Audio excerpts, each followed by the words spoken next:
So I'm a bit late to this, but I just watched The Ballad of Songbirds and Snakes, and I have some thoughts. On one hand, I was pretty hopeful going into this movie since I have a lot of respect for how well Suzanne Collins weaves her stories together, seamlessly intertwining allegories, themes, and symbolism throughout the tale she's telling. However, there was a small part of me that was a bit apprehensive, namely because I wasn't entirely sure what there was to do with a film, or a book, because it was a book first, about young President Snow. With that being said, I had expectations that the story would be just as intriguing with timely themes and maybe some cool parallels to the original story. However, when the film ended, I was a bit underwhelmed. I didn't really know what to expect, and the film still failed to live up to my expectations. So I'd like to start with what I liked about the film, so I'm not just being entirely negative and sound like I hate it, because I did not hate it. The general aesthetic of the film was pretty good. It felt like Panem, but back in time. This was something I was wondering about, since much of the atmosphere in Panem is definitely connected to technology, but they did manage to make the world feel the same, just older. Additionally, I enjoyed the larger array of worldviews which were woven into the story, and I especially liked how Snow did not initially subscribe to any particular view, and the movie kind of describes his gradual progression into a more recognizable President Snow. This is not unlike Katniss, who has a certain default to compassion, but also doesn't have a strong worldview, unlike Peeta and Gale, who serve as allegories to Katniss's growth regarding how she views the world. Like Katniss, Snow has a certain default, just his leans more towards the self-serving side of things, and he ends up leaning more and more into this side of his personality as the film progresses. I also liked how it further examined how the general public's opinions of things can be so easily manipulated by the media, which is a crucial point in the original series as well. Another thing that I really liked was how in Snow's mind, the things we love most destroy us. It is Lucy Gray he's speaking of, but as the audience we know that this is not true. While it is true that the thing he loved most destroyed him, it was really his love of power and prestige that destroyed him. Ultimately, he loved himself most, and that is what truly destroyed him as a human being, morally speaking. Lucy was merely something that stood in the way of his journey to power, and if he had chosen to live in the wilderness with her and whatever, he wouldn't have become the man we see him later. However, he recognized her as a major motivational factor in his life, and he chose not to allow that to ruin him, quote unquote, as he had earlier in the film, like when he got caught cheating for her, primarily because he didn't want her to die. So his words still ring true, only not in the way he thinks. He thinks that by getting rid of Lucy, he no longer has anything that can destroy him, because there is nothing that he loves that can either distract him or be used as leverage against him.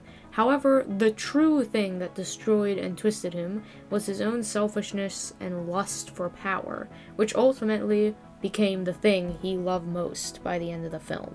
Okay, so let's get into some of the things I did not like so much. To start, I'll go over some of the more technical problems I noticed in the film. As the movie unfolded, there were certain plot points that were a bit glazed over, and some of the dialogue early on was a little, I don't know, just too typically YA dystopian. It felt like it would be in something like Divergent and not The Hunger Games. Additionally, there wasn't a strong direction for the story. Unlike the other films, the pacing was a little off, which I believe was primarily due to the rather oddly placed climax that appeared in the middle of the movie.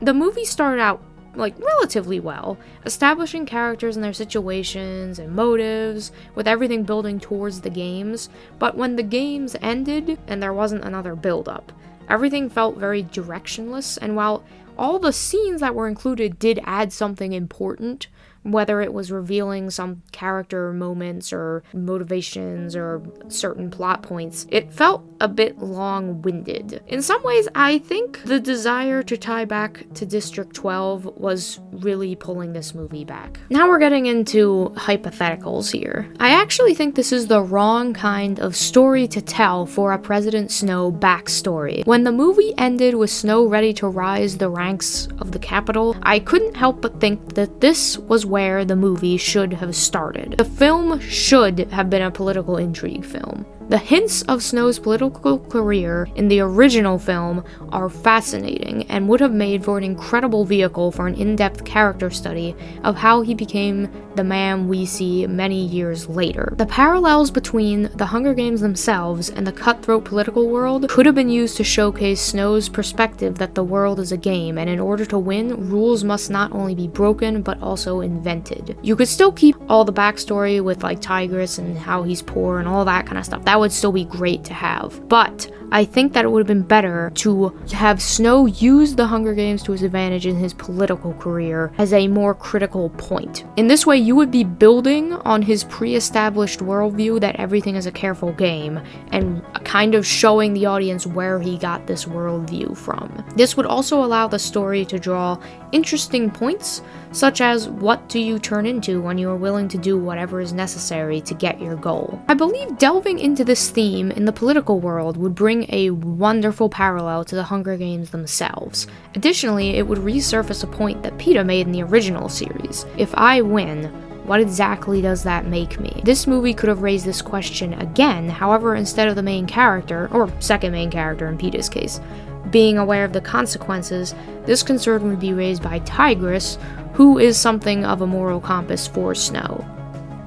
But Snow would brush these concerns aside in his pursuit of restoring his family name and providing for Tigris and his elderly grandmother. This is not unlike what the movie actually did. In some way, the film did try to show how Snow's motivation shifted. However, I think these ideas would have been better showcased in a political background. In short, I believe the arc of Snow slowly changing and feeding the worst side of him until he becomes completely transformed by the end of the film is a good idea. But I think the scenario in which this was showcased was not optimal for a character like Snow. Overall, the movie wasn't bad, it wasn't good, it was just disappointing. What could have been an incredible story about how evil isn't born, it's a choice that a person makes one tiny decision at a time, that centered on Snow's descent into evil as he rose to power, ended up being a somewhat elongated, directionless story that was way too interested in drawing the audience back to District 12 and reminding them that yes, this is in fact the same universe where Katniss is to exist in a few decades. I'm a bit disappointed by Ballad of Songbirds and Snakes. I'm still hopeful at what Collins has in store for Haymitch's backstory, and I hope that this time around she'll really bring something incredible, as I know that she is fully capable of. Thanks for watching, like and subscribe, check out my comics on Tapas and Patreon, and have an awesome rest of your day.